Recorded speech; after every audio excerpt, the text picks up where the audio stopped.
هل الذكاء الاصطناعي هياخد مكاننا؟ تعال اقولك الموضوع ده ماشي ازاي.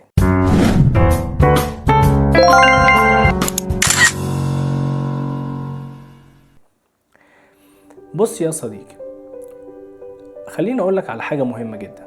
الذكاء الاصطناعي هو مش هيستبدل الناس كلها، هو بيستبدل نوع معين من الشغل. يعني ايه؟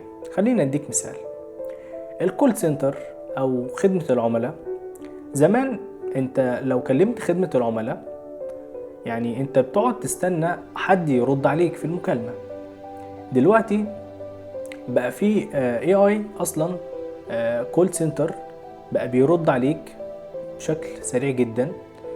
يبقى هو اوريدي حافظ الردود، حافظ الاسئلة المتكررة، يقدر يحجز لك المشكلة ويحلها بشكل بسيط جدا. طيب، هل ده معناه ان الكول سنتر اختفوا؟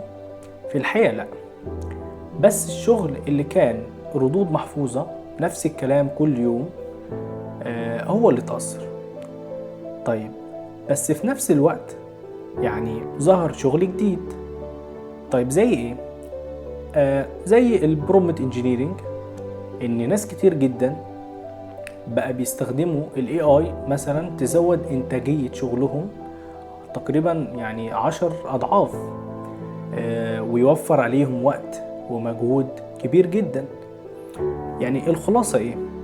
الخلاصة يا صديقي ان الاي اي هو مش بيقفل الدنيا، هو بيغير قواعد اللعبة وبيغير الاستراتيجية يعني بتاع الموضوع. يعني كان في زمان حاجات او جوبز انت بتقعد تاخد ايام، دلوقتي حرفيا بتخلص في دقايق وفي ساعات معدودة. يعني لو انت بتعمل شغل سهل وبيتكرر، فالاي اي من كتر ما انت بتديله كام بوينت من الشغل، هو بيحفظ بيتعلم، بيعمل لك الشغل ده بشكل سريع جدا. السؤال بقى، هتكون من الناس اللي الاي اي استبدلها، ولا من الناس اللي الاي اي بيشتغل معاها؟